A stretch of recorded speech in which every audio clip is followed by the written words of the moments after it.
What's up, everybody? It's Sam Jesse. I'm here with the crew for the Locks of Saturday. Brett, Dom, Ed. Guys, Big 12 week. This week, you can tell I got DKR Memorial behind me. I'm also wearing the very comfortable Texas t-shirt I got there this summer. Really looking forward to this one.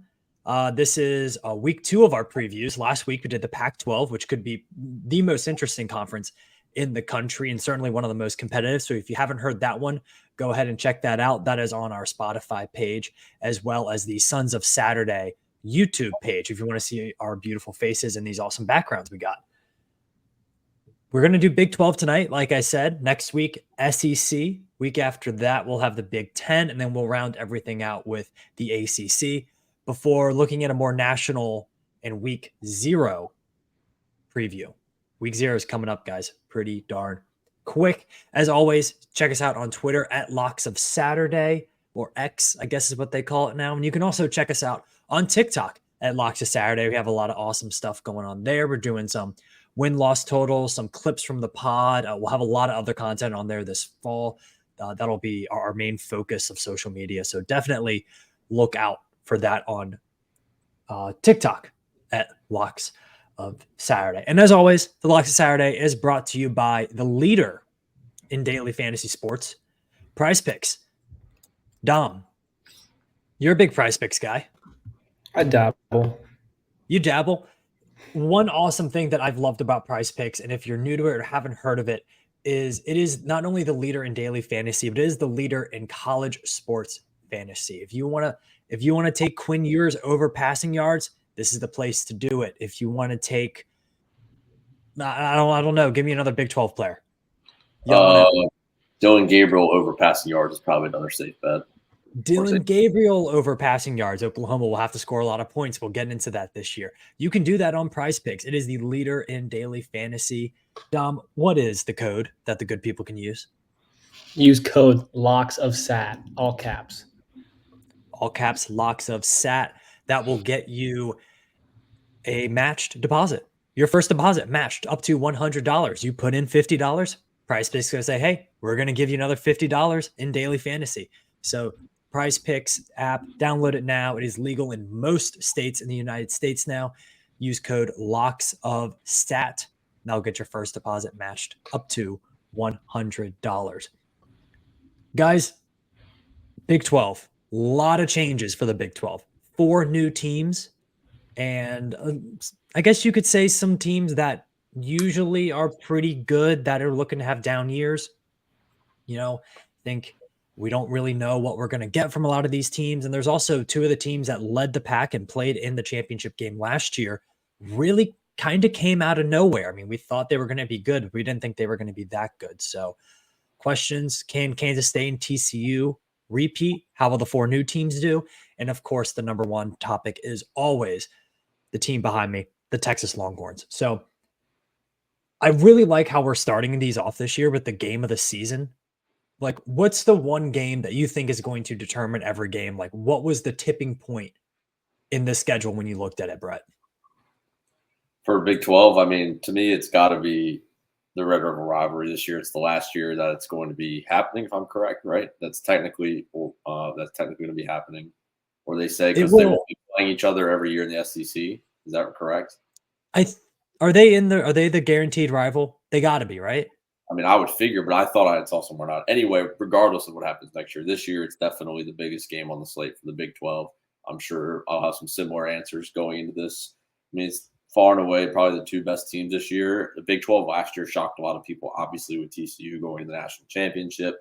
Texas, I think, was one quarterback injury away from actually being way better than what their record said, taking Alabama all the way to the wire before Quinn Ewers got hurt. And Kansas State showing up, winning the Big 12. I mean, that was winning the Big 12 last year. There was a lot of teams last year that were really good that kind of came on strong. And then this year, I think you're going to have some down teams, and it's just going to be a lot of pretty much outside of 1 and 2. Between 3 and 13, I'm not really sure what's going to transpire, to be completely honest with you. I don't know if there's a returning quarterback besides UCF John Plumlee and Jalen Daniels from Kansas. I don't know if there's any other returning quarterbacks in that stretch. So Well, I guess Will Howard at Kansas State also, but he split time with Martinez a lot. So it's going to quarterback play is always defined in the Big 12. And then obviously when you have Texas, when you have Quinn Ewers coming back after injury, and then Texas with Dylan Gabriel, it's the two premier quarterbacks in the Big 12, therefore making the matchup the most important of the year. I think who comes away with that probably defines the rest of their season. Ed, what you got for us? Biggest game of the year in the Big 12. Yeah, I kind of just ignored that one because I figured at least one other person would put it on there.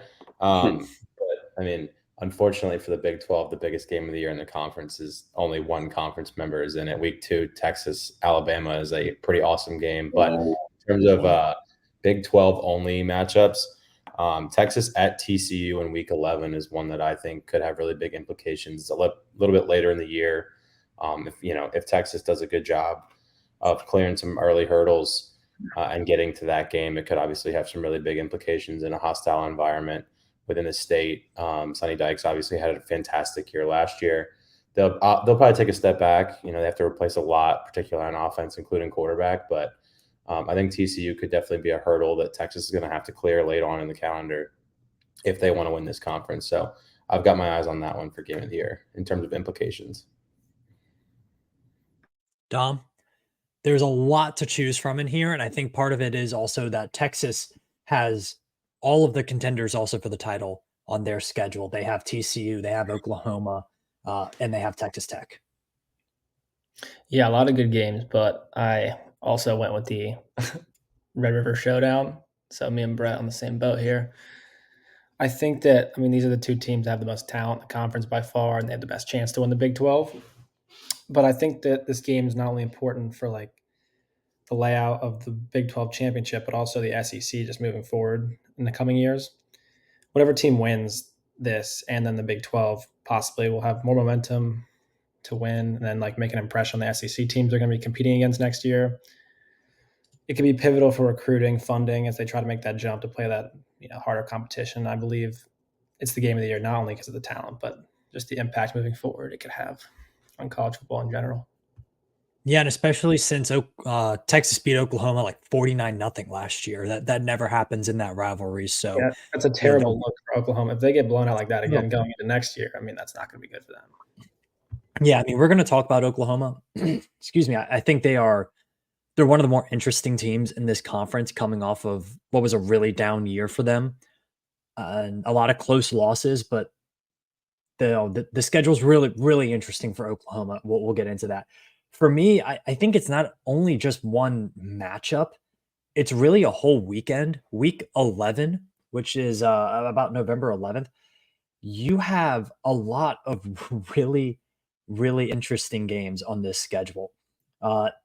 Texas, TCU, Oklahoma, and Kansas State, and Texas Tech are all on the road that week. So Texas, they play at Houston. TCU plays at Oklahoma. Texas plays at Baylor. TCU plays at Cincinnati. Oklahoma plays at BYU. And Kansas State plays at Texas Tech. So your 4 leaders to win the conference are all playing on the road in the same weekend. That's really interesting, especially 2 of those games being at traditionally really tough places to play. I think, though, it's Kansas State at Texas Tech. When I look at how the schedule lays out for all of this, Kansas State, I think, has a really good start to the Big 12 schedule, but they play their last 3 games on the road. That's pretty brutal. And I think Texas Tech is a team that we'll get into our dark horses. I think they're really poised to have a good year this year. And they get Kansas State at home. Lubbock is a really, really tough place to play. I think that could be a game that decides maybe not who the leader in the conference is, but who makes it to that Big 12 championship game, because it looks like either Texas or Oklahoma will most likely, be one of the teams in the Big 12 title game, but 3 through 6 is probably going to be really, really close. So a game like Kansas State traveling to Texas Tech, I think could be really pivotal in the standings late in the season. So I'm going with that matchup. Another one I thought, obviously, like Ed, you talked about Texas, Bama in the non-conference. Texas Tech plays Oregon week 2. And I think that is nationally, and we talked about it a little last week, but nationally a really underrated game that should be a lot of fun. All right. Dark horses. Brett, this is a tough one because kind of everybody outside of Texas and Oklahoma could be a dark horse in this conference. I think just based off the odds that I've seen, I think you could consider almost Oklahoma a dark horse. I mean, I think people are far and away have Texas as the favorite.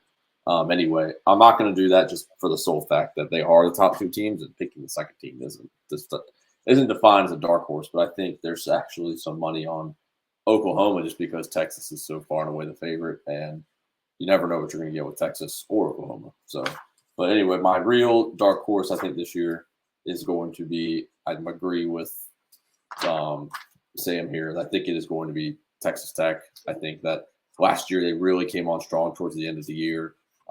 Big wins at home against. Let's see, they won against at home. Obviously, Oklahoma in the overtime game. Kansas when they were on their hot streak. Played TCU tight at TCU. Beating the crap out of West Virginia at home. Beating Texas at home. They really had some strong games last year that really, surprised a lot of people, I believe. And I think that they can do it again. Their schedule, I think, is pretty favorable. I mean, they played the Oregon game you said is, I would say, probably their toughest game early. Other than that, they play at West Virginia, who's not very, going to be very good this year. Houston at home, who's projected to be one of the worst teams in the conference because they don't have turnover. Baylor, they play at Baylor, which will be a toss-up. Kansas State, they have at home. They play at BYU. I think that their schedule is favorable for them to make a move and do something crazy. They avoid Oklahoma, which is huge. So I think that can really help them, especially if there's some sort of tie or something towards the end. I think it'll come to some head-to-head matchups. But playing at Texas on a Friday night, that's going to be tough, no doubt. I mean, it might come down to that for them for the conference. So that'll be pretty interesting. I like their quarterback. He's actually returning. I forgot. Well, no, he split time with the other guy last year. That was not good at all. And then they brought him in, and he kind of gave them life towards the back half of the year again.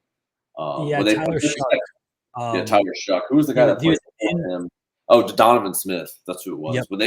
When they played NC State, that was like the ugliest game I'd ever seen, and that was like brutal game last year. So when they brought in Shuck, I thought that really gave them some opportunities down the road. Defense is going to be really good. And I really like their coach, Joey McGuire, high school legend in the state of Texas. And I think the team really rallies around that, especially with a lot of guys, obviously, from the state of Texas on that team. So I think that they have a chance to do something special. Plus 1,200 on DraftKings to win the Big 12. That's really good value when you consider that, you kind of just have to make it to the championship game. And if it looks like it's going to be crowded, they can probably get to the championship game with a 7-2 record in conference. So, you give them a loss against Texas and, give them a loss against TCU and Kansas State. Maybe at Kansas will be a tough one, middle of the season. It's not unthinkable that Texas Tech wins 9 games this year and win 7 or maybe 8 games in the conference.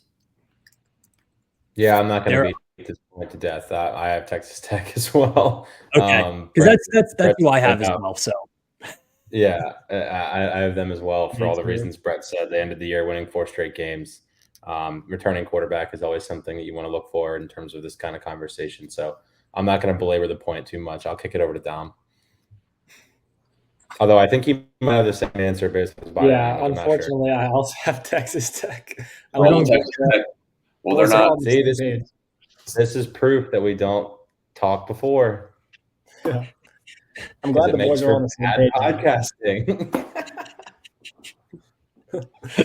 I'll try to throw in some new stuff. I mean, Tyler Shug is 8-1 as a starter, so he's done pretty well. They're going to be returning all top 3 receivers, and they're going to add 4th via transfer Dre McCray from Austin Peay, who put up like 92 yards against Alabama last year. He has potential. Their O-line's going to be experienced. They'll have some good D-line depth. They're going to return 3 stars in the secondary, and then add a 4th via transfer as well. I just like their veteran passing attack. It's one that'll win a lot of close games, and I think they'll have some close games this year. I like them to go over 7.5 wins. I think at Baylor, at Texas, and maybe Oregon. Those could be tough games, but I like them to win a lot and compete with Oklahoma for that spot in the championship this year. Yeah, I mean that's who I got too. You look at all the metrics that point to a team that could have a 2 or 3 game increase. They don't play a very difficult. They play a decently tough schedule, but it could be a lot worse. If you look at metrics like TARP, they bring back a lot of production and they brought in some good guys. They've recruited decently over the past couple of years. I think there are some issues defensively. They weren't very good last year. 102nd in passing defense, 107th in total defense, but offensively they kind of make up for it. I think losing Tyree Wilson, first round draft pick, he was just such a game changer. They have a lot of length and athleticism on defense, but if they can get just a little bit better on defense, I think the schedule plays really well for them. Yeah. I think they're going to be a darn good team this year. I posted the TikTok about Texas Tech a while back. I think they're over 7.5 feels like a really good bet for Texas Tech. If I was to throw another team out there, I would say, the odds you're getting on TCU and Kansas State to win the conference are pretty good. TCU is plus 1,600. Look, they lose a lot. They had lightning in a bottle last season, but they do return some good players. And again, they have a schedule that, it's not brutal, right? They get Texas at home. They get UCF at home, who I think can be a pretty good team. They have Baylor at home, like those kind of classic trap games they do have at home. And then Kansas State's at plus 500. I think they're a little bit more of a proven commodity in terms of their system, but they lose a lot of guys. Like Deuce Vaughn was so key to that offense. They have some of the lowest. Yeah. And I mean, returning, I think. A lot of people are talking about Kansas, maybe not to win the conference, but to have a good year. This is a team that went 6-6 last year. They looked unbeatable, and then they looked awful. Any thoughts as we kind of transition from dark horse to biggest bust? Let's talk about the Kansas Jayhawks a little bit. Let me pull up their win total on DraftKings here.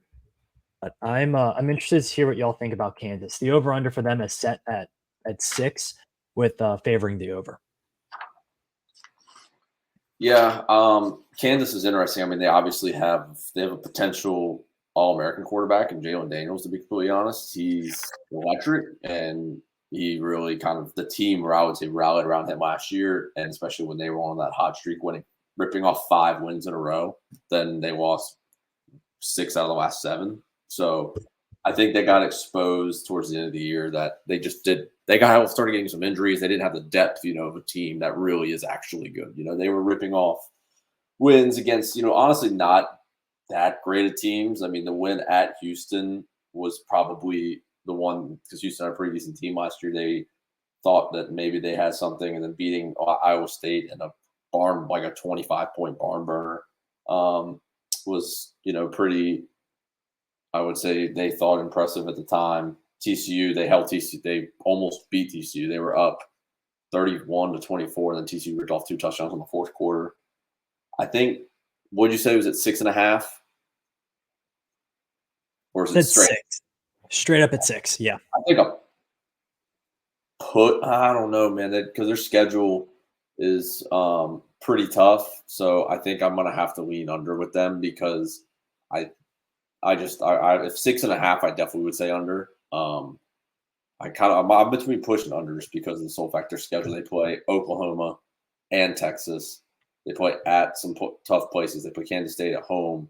They also play Illinois, which is a very much improved Illinois team. That will be no stretch of an easy win or anything for them. Very interesting stat, though. They play. This is true for a lot of Big 12. They only play 1 game on grass, which is at Iowa State. Really? Yeah. That is interesting. Yeah. Leading on Messi would never. Yeah. But fun stat of the evening. But anyway, yeah, I think I'm going to lean under with them just because I think their schedule does not do them any favors. But I wouldn't call them a bust. Come back to me on the bust part. Someone else. Are we ready to go bust? If we want. Any other dark horse contenders? All right, let's go to the bust. Ed. Yeah, mine's Big going to be 12. Oklahoma. I'm not Love a it. Brent Venables believer by any stretch of the imagination. So that's the first and foremost piece of this that jumped off the page to me. 6-7 last year, 7th in the Big 12, and people expect me to think that they're going to all of a sudden beat the second best team in this conference. I know it's like interesting conference, but that would be quite the jump from 6-7 to finishing. You'd have to think anywhere between 8, 9, 10 wins to finish second in this conference. So I'm not a huge believer in Venables. 6-7 last year, combined with the fact that they have to go to Cincinnati, to Kansas, and to BYU, which is an interesting one late in the year, combined with hosting Texas, hosting UCF, hosting West Virginia. Not that West Virginia is anything to be scared of, and then finishing the year hosting TCU. It's just a tough schedule. Not a very good team last year and not a very good coach. So I'm going to go with Oklahoma as the biggest bust considering they're picked to be second, and I just don't see that happening. I'm going to agree with you on Oklahoma. And look, I think they'll be a better team, but their over-under is set at 9.5. I just don't see this team winning 10 games. They do have a pretty easy non-conference. They'll play Arkansas State, SMU, and Tulsa. They should handle all of those. They kick off Big 12 play hosting Iowa State right before the Red River rivalry. But I mean, yeah, I think that last 4, playing 3 of those games on the road, even if you give them Bedlam, like expecting this team to go 10-2 is pretty tough. Defensively, I think this is, for a school that has had bad defenses in the past, this is a really, really bad defense. They're going to struggle to stop anybody, and they're going to play a lot of good offenses this year. And look, we saw with Oklahoma, Dylan Gabriel was decent enough, but not enough to like completely carry this team over. He didn't have that Heisman. He wasn't, he wasn't Baker Mayfield. He wasn't Kyler Murray. He was kind of just good enough. Also with Oklahoma's, I think one stat people are bringing into is like they lost a lot of close games last year. They lost, they lost, where's it? Kansas State was a touchdown. Lost to West Virginia by 3. They lost to Texas Tech by 3. Lost to Florida State in the bowl game by 3. A lot of close games. Usually you can point to turnovers as one of the reasons for that, but they were +6 in turnovers. So when you go 6-7 on the year and you were still +6 in turnovers, that points to a lot of other issues. They gave up a lot of big plays and they just weren't consistent enough offensively throughout the season. So I think Oklahoma, I have them going 8-4. I could definitely see 9-3 if they don't get upset somewhere. But yeah, I don't see them winning 10 games. Dom, who's gonna have a disappointing year? I don't like TCU to win a bunch of games this year. I think that they're going to have a pretty tough drop off. Their schedule looks pretty tough to me. I mean, they have at Oklahoma, I think they lose to Texas, at Iowa State, at Kansas State, at Texas Tech. I think they have a lot of tough games this year. It's going to be a completely new offense. They'll be replacing 4 all Big 12 standouts. I mean, QB, Max Duggan, obviously, Kendra Miller, Quentin Johnson. I thought they had a suspect defense last year, but their offense always came through for them in those close games. I thought that had a lot to do with Max Duggan just being like absolute dog and willing them through a lot of those games. But I think that without that same offense, they're going to struggle. I don't see them hitting 7.5. I don't see them hitting 8 wins. There's a lot of tough games in that schedule. Wow. So I have them going 10-2. So you and I are way off on TCU. That's okay. One of us will be right. One of us will be right. I think they lose a lot. And I think if you're betting on TCU to be good this year, I'm betting them to be good enough to get through their schedule. I think, we talked about a couple teams in the Pac-12, their record being better than they are as a team. I think UCLA was one of the teams I thought about for that. I think TCU could have a better record than they are as a team. I think they have 3 pretty easy non-conference games, but 7.5. Colorado, never kind of deal on the Colorado. Colorado, the first one. I think we'll give them a win against Colorado and Nicholls State. Yeah. Hey, you Yeah. never know, man. All right. Let me chime in real quick on one more bust team. I'm excited to hear this. I mean, I think, Sam, you're on this boat a little bit. I think, Sam, you actually made this point, and I'm just going to go ahead and say it. This is credit to Sam. I think Neil Brown won't make it past their bye week at West Virginia. I think that they're going. I don't know what's the next. I might be skipping ahead, or is that? I don't know. I can't remember what we're about to talk about next. No, we're biggest bust. Talk about West Virginia. I'd love to talk about the Mountaineers. So they have the 14th hardest schedule in the country next year, coming off of 5-7 season with really not a whole lot to show for it coming back. I mean, they had JT Daniels, who was obviously last year, if they thought they're going to help them, it was going to lead them to the promised land, at least to some wins. That didn't happen. Having a new quarterback, their schedule is just what scares me in terms of, I think their win totals at 4.5, which is really low. Some places 5. I think that they might win 3 games, 4. They really, the only guarantee win I see on there is Duquesne for them, and maybe Cincinnati, because they're going to be pretty bad this year. Other than that, they start the season at Penn State, and they play Pitt at home. Then they play Texas Tech. The only good team they avoid, 2 good teams they avoid, are Kansas State and Texas. Other than that, they play at Oklahoma. They play at Baylor to end the year. Now, like I said, at TCU, at Houston on a Thursday night. I just think it's not going to be good for Neil Brown and the West Virginia Mountaineers this year. Even though a team that beat us last year, as us as in Virginia Tech, I think, I don't foresee them getting past the bye week. I think there's a good chance they're going to be 1-4 going into the bye week. Actually, I think they will be 1-4 going into the bye week. Yeah, I agree with you. I think I think they make an in-season change at West Virginia. First off, the athletic department is just a mess right now, but I think they will make a change during the season. They just don't have a lot going on for them right now, and the schedule's, there is no easy schedule when you are the team that's the easy team on other people's schedules. Like, I think Virginia Tech found that out last year, when it's like, when you're the punching bag, there's never a fun day at the boxing gym. And I think this year West Virginia is one of the punching bags. So they're another team that I like under. Cincinnati, Houston, BYU. I think all 3 of those teams are ones that'll struggle coming into the Big 12. They're all just kind of on the downslopes of development cycles. BYU brings a lot of guys back, but they're not really their good players. Cincinnati and Houston lost a lot, and quite frankly, just didn't bring enough in through the transfer portal or recruiting. Houston has a pretty easy non-conference schedule. They have a tough game against UTSA, who I think will be a good team. Other than that, they have Rice and Sam Houston, so I think you can give them at least 2 wins there. But I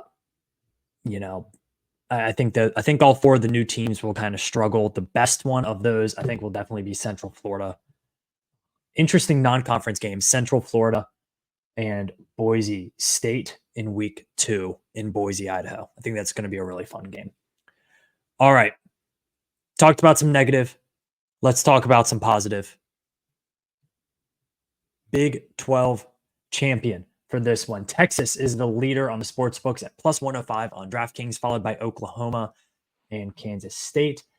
I think what's so interesting about the champion for the Big 12 this year is it looks like Texas on paper should run away with this thing. I don't think since 2016 to 2019 Clemson in the ACC have we seen a team that is this much more talented than everybody else in the conference.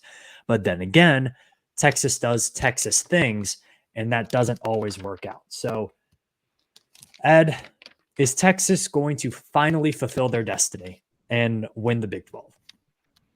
Yeah, I think they win the Big 12 on the way out the door. I like Texas to win this. Their only real tough one on the schedule is at Alabama, which just doesn't really matter in terms of what this conversation that we're having. And then at TCU late in the year could be a tough one, like I talked about earlier. But other than that, they've got some of the tougher ones at home. It's just not that hard of a schedule, and quite frankly, they're just so freaking talented. It's unbelievable. If you look at their quarterback room alone, it's Quinn Ewers, Arch Manning, Malik Murphy. I mean, they have their fourth and fifth string quarterbacks are both an 83 and an 86 composite and 24/7. Their quarterback room is insane.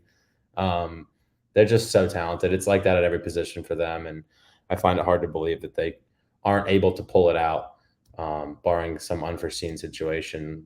I mean, like last year alone, like we talked about earlier, we touched on it, but they had Alabama on the ropes last year. Probably, a year ahead of schedule. Quinn Ewers goes down. I was watching that game at McAdoo's in Blacksburg before I walked over to Lane Stadium. But I like Texas. I think that their roster is just really, really talented, and it's head and shoulders above the rest. So I also touched on earlier, the most likely bust being Oklahoma, them being the second favorite pick in this, all the more reason to really like Texas to win this conference. Yeah, I'll follow you up again. I'm all in on Texas this year, which terrifies me, but I'm doing it. I think one thing with Texas too is they do have a lot of skill position guys. Obviously, Quinn Ewers, Xavier Worthy. They do have to replace Bijan Robinson, but I think the way that they've recruited the running back room, they should be able to be fine there. The offensive line, they bring back pretty much every starter except for at right guard. They bring back a bunch of guys on the defensive front seven. They've recruited really well defensive back, so they should be okay there. I look at Texas and I'm like, yeah, this is probably their year. I don't know if I love the value for them to win the Big 12. That's at plus 105. I think if you are a Texas believer this year, bet them to make the college football playoff. You're getting that at about plus 350 on most books. If Texas wins the Big 12, they're going to put them in the playoff. Like, it's going to happen. You could see a 10-2 Texas make the playoff. So I think your value there is a lot better than it is at just like even odds to win the Big 12. And I think at their win total, you're still only getting about even odds, whichever way you play that. So I think making the college football playoff at around plus 350 is the best value bet for Texas. And I really like how their schedule sets up. Even if they lose to Alabama, I think that's pretty much just a wash.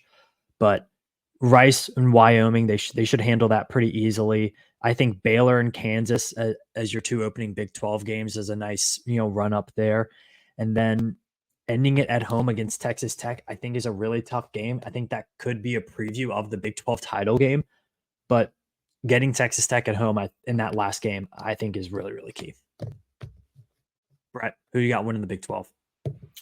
Yeah, I'm on Texas too, I think, but I'm on the notion that I think it's not going to be, they're not going to run away with it like Clemson did, like we were comparing. It's how much more talent that they have. I just think that, Quinn Ewers, while obviously one of the highest rated quarterback recruits of all time, I think if they end up not liking him and going to a two quarterback approach or something down the road, I just don't think elite teams run a play two quarterbacks down the road. So it's all going to ride on Quinn Ewers. Arch Manning most likely going to be that dude also, but I think a lot of it rides on his play. And while obviously the first half against Alabama last year, he was very impressive. And then down the stretch last year, honestly, was not that great. And when he came back the last few games, I thought he was kind of disappointing. I don't know if he was just kind of checked out, and probably rightfully so, a little bit just worrying about his injuries, trying to get some reps in. I think Texas kind of was just in rehab mode for the future last year after he went down against Alabama and then losing a couple games in the middle of the season. I think that they will be the winner. Obviously, Xavier Worthy is probably the leader for the Biletnikoff Award this year. Him and probably a couple others. I don't know. I feel like this is our fourth year doing the podcast, technically, right? Yeah, this is your 4. Yeah, this is my 4th year. Every year I've said every time I bet Texas, I regret it every single time. I've never won a bet with Texas, whether betting with them or against them. I've never won. So take that with a grain of salt, but I'm going with Texas as my winner just because they are probably the clear-cut most talented team out of anybody else. Won't be easy. I'm not going to say they're going to run away with it. I think that you're 10-2 team to win the Big 12 is probably fair. They're not going to be 13-0 going to the playoff. Dom, are we 4 for 4 on this one? We are 4 for 4, and that scares me because I feel like it's the same narrative every year with Texas. It's like they're back. Texas is back, and I mean, this is the most obvious year I feel like they could win, but I just am afraid that I'll have to eat my words again, and they're going to end up being like 7-8 wins somehow. But I think that last year they really didn't. They got the short end of the stick. Quinn Ewers, if he could have stayed healthy, they could have really done some good things at the end of the year, but they have all the talent. It hasn't always shown with the production, but I think this is the year they finally make that jump to being a top-ranked team, a college football playoff team, a team that is actually like an actual contender. Their defense hasn't always been the best, but I think last year it got better. They dropped their points allowed per game average from 31.1 to 21.6. So you're seeing some improvement with the defense. Their linebacker, Jalen Ford, I think he should be the best defensive player in the Big 12 this year. So he can make a big impact on the defensive side. I think Sarkisian finally puts the pieces together, reels in all that talent, and Texas gets a championship the last year in the Big 12. That's scary, fellas.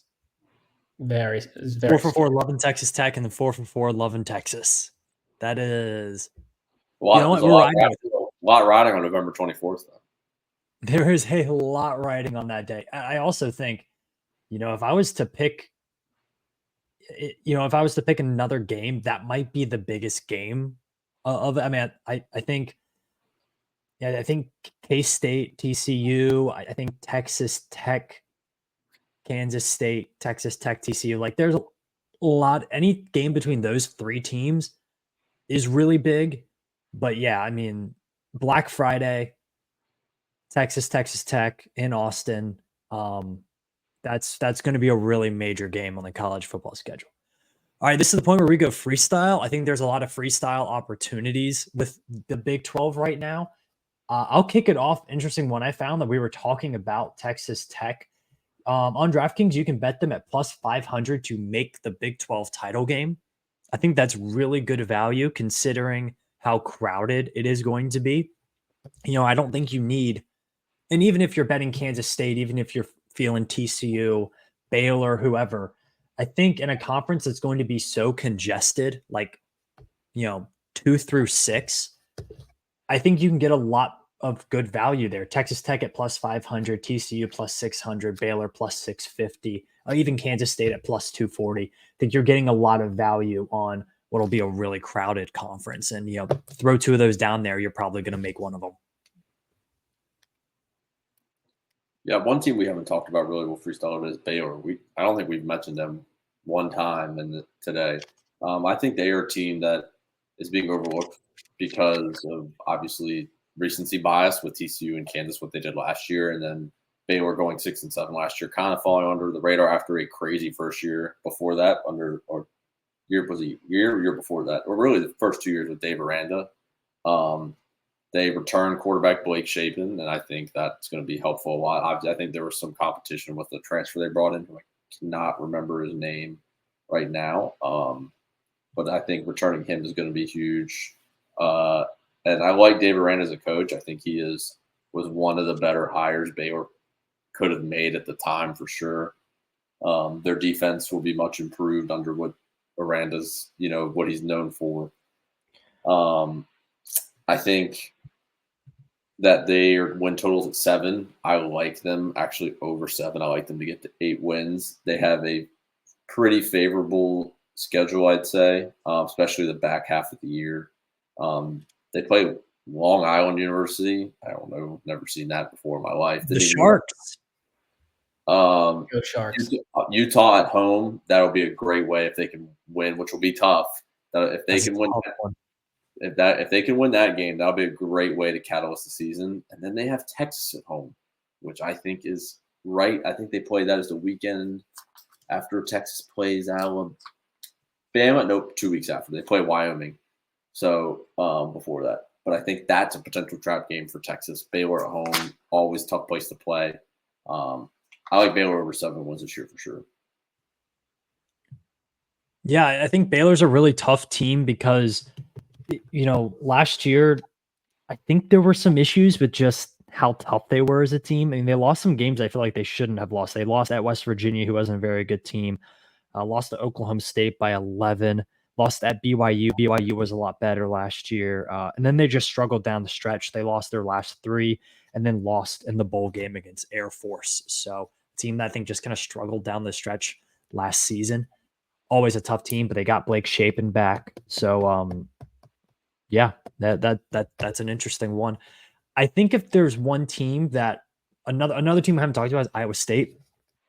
Iowa State is really interesting to me because when I was going through game by game on the schedule, I was like, okay, which team is Iowa State going to upset at home? Because they do it every single year.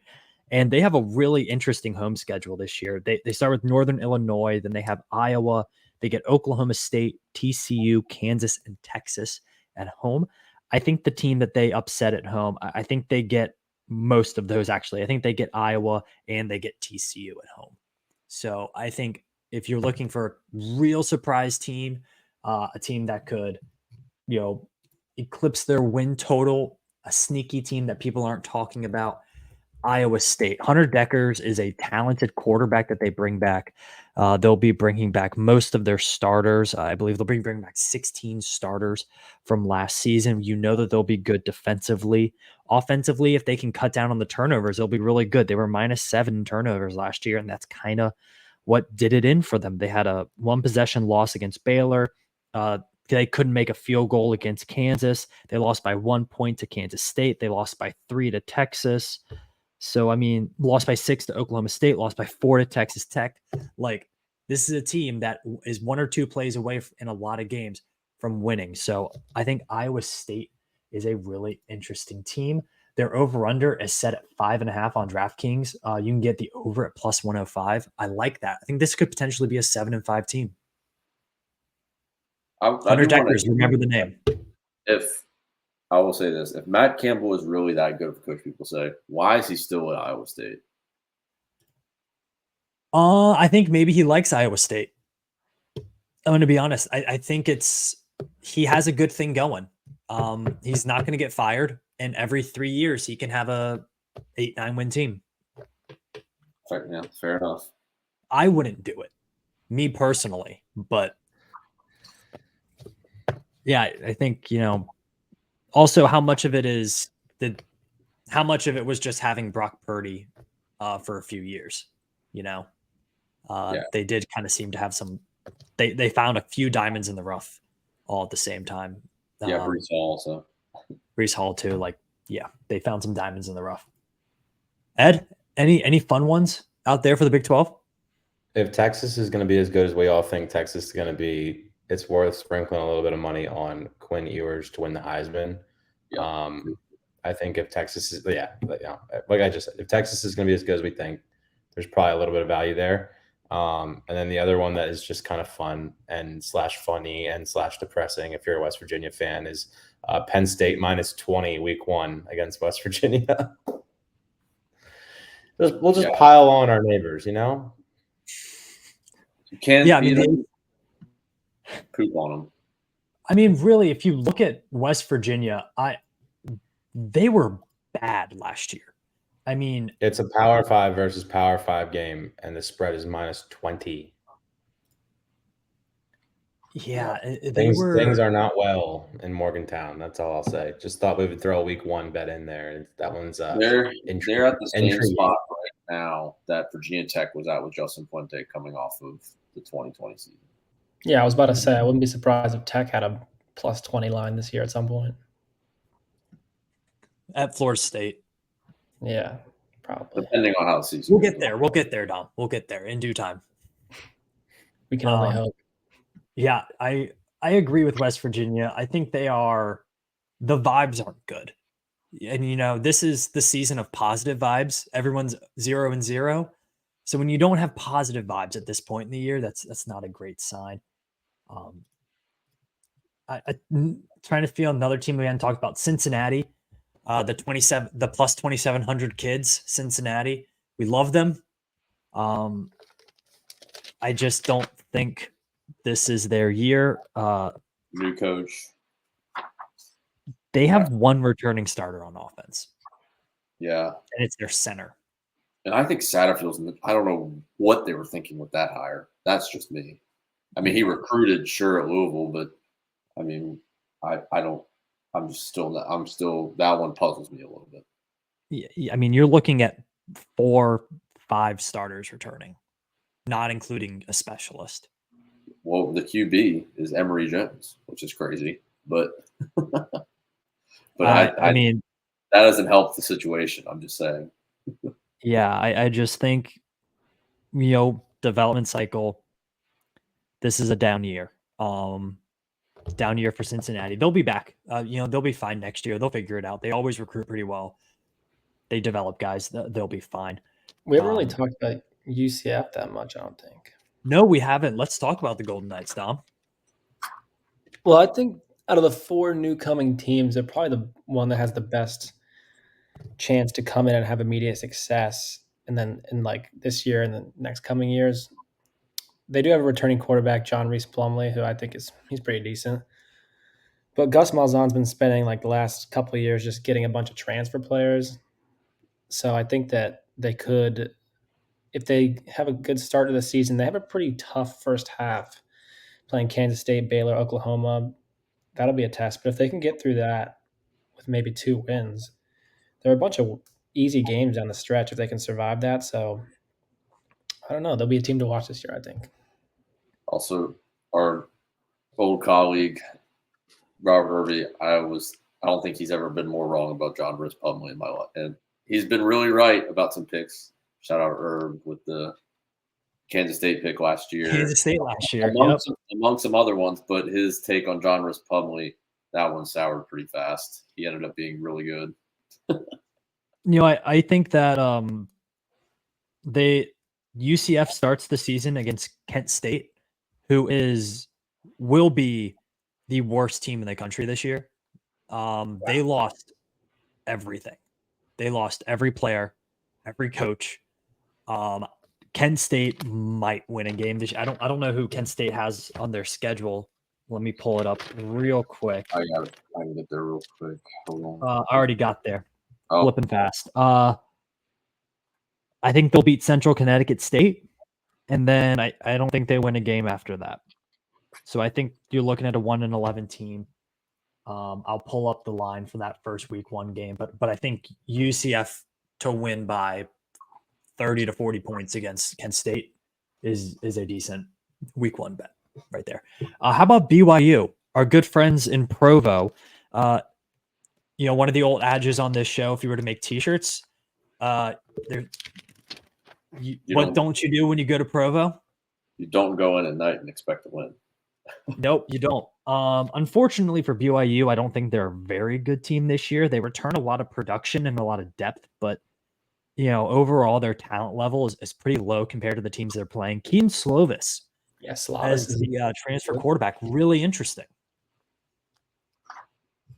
I always thought he had some pretty good potential, but he never really broke out.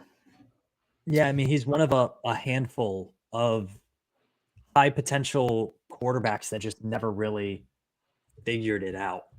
We'll see what he looks like this year. I think the Big 12 is going to be hard on BYU. They always play a decently tough schedule, but last year they were able to get wins. South Florida is a team that they got to play, but Wyoming, Utah State, Liberty, ECU, Utah Tech. You're just not going to get those games anymore playing a nine game conference schedule. So it's going to be tough for BYU. And I did look up the Kent State UCF spread. That game is on Thursday, August 31st at 7:00, -33.5 for UCF. -33.5. I think you take it. I think it's going to be that bad in Kent, Ohio. Yeah. All right. Well, I don't want to end it on that, so let's end it on something positive. We talked about Kansas. Kansas State, team we haven't talked a ton about. I think this is a team that could greatly outperform what their win total is set at right now. I could see them winning 10 games again. I mean, they lost Deuce Vaughn, but you return your quarterback. The way that they develop talent, I don't see a reason why this isn't a team that has the potential to go off again. Yeah, I mean, Will Howard for sure. I mean, Adrian Martinez. It was funny. They were like flip flopping. All of a sudden, the light came on for Will Howard, and everything changed for that team. Especially the back half of that year. I mean, that it was almost like. I mean, that he's not nearly as good as this. This is being facetious. It was almost Joe Burrow-esque when he was throwing some deep balls last year, where it was just perfect every freaking ball for a while there. It was just like, who is this guy? He came out of the clouds kind of after, Adrian Martinez was the definitive starter going into the year. So I do like the fact that they bring him back, and I think a lot rides on him. So if he leads them, it's going to be – if he leads them to success, I think you're right. I think they could squeak out 9 or 10 wins again. Even crazier stat I'm looking, they play every single game on artificial turf this year. Deuce Vaughn would have been really fast on this schedule. They return every single offensive lineman. Yeah, that's huge. I like that. I like that a lot. Also, over 8.5 on the DraftKings Sportsbook is plus 140. Rarely do you get a win total that's that juiced, plus 140. So maybe just for that is a reason to take Kansas State to go 9-3 in the regular season again. They have an interesting non-conference game at Mizzou, a team I think that when we talk about SEC next week could be a team that's a little bit better than people think. I think that's an interesting one that'll really determine if they can get to 9 wins again. But Kansas State, another interesting team. All right, guys. Anything else on the Big 12? Should be a wild season. We just did a bunch of predictions, but I think we can all agree that outside of Texas being really talented, we don't know a whole lot about this. A lot of unknowns in the Big 12. Yeah, we didn't talk about Oklahoma State. They lost a lot. They're going to be bad. Gundy, going 12-2 in 2021. Obviously, I think saved him saved him for his contract, because before that they were 7-6, 8-5, 8-5, or 8-4, and then 7-6 last year. I mean, I don't think they might get to 500 this year. So if he didn't get an extension, I can't remember if he did after 21. Gundy's been there 19 years. It'll be interesting to see what they do if they don't go 500 this year. 17 straight years of a 500 or better record for Mike Gundy at Oklahoma State. This year, I think it's in jeopardy. They have the easiest schedule in their conference by far, and yet the win total is only set at 6.5. So, I think Oklahoma State is a team that another team along with West Virginia that I think could be looking at a coaching change here pretty soon. As much as Mike Gundy has done in Stillwater, it seems like they're going the wrong direction. All right. I think that'll do it for the Big 12 preview. We'll be back next week to talk about the big boys, about the SEC. Should be a lot of fun to talk about Georgia and a bunch of other teams. That'll do it. Dom, sign us off. Go Hokies.